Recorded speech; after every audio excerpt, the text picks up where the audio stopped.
So, first of all, what is Ubuntu? Ubuntu is a distribution of the GNU plus Linux system. There are over 1,000 distributions, variants of the GNU/Linux system. Ubuntu is one of them.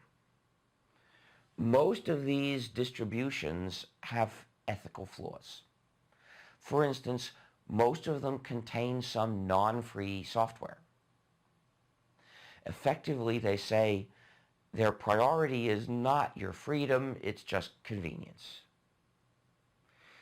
So if you install one of those non-free distros, well, you're closer to freedom than if you ran Windows or some Apple system, but you're not all the way there.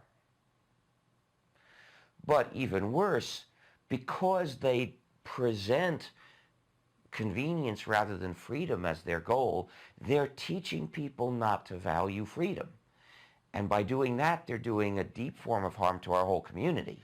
Ubuntu is one of them. It's a variant of GNU/Linux that installs various non-free programs and proposes even more.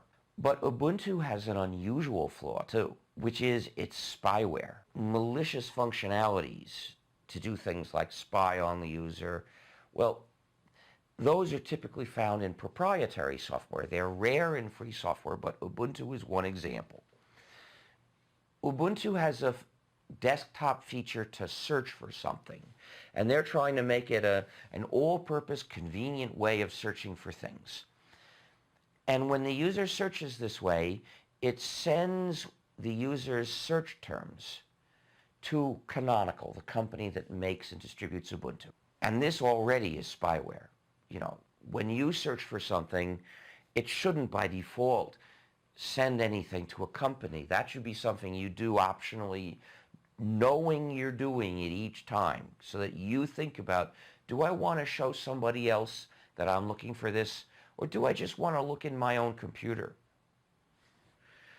In any case, what Canonical does is, Canonical has a list of Amazon products, and it sees which Amazon products relate to those search terms, and it tells Amazon to display ads for those products on the user's computer. And since Amazon is sending those ads directly to the user's computer, Amazon gets to find out something about that user too.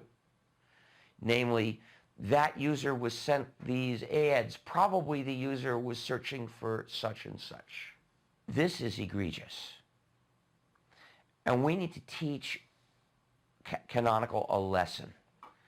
We need to teach Canonical not to spy on its users.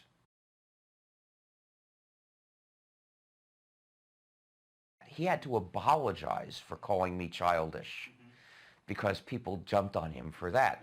But, yeah, the point is that they didn't apologize for spying on users. Of course not. That was a business decision. And unless we push them hard, they won't change it and they won't apologize for it. Actually, I'm more concerned with whether they change it than whether they apologize for it. You know, I'm not so much interested in making them eat crow as in making them stop.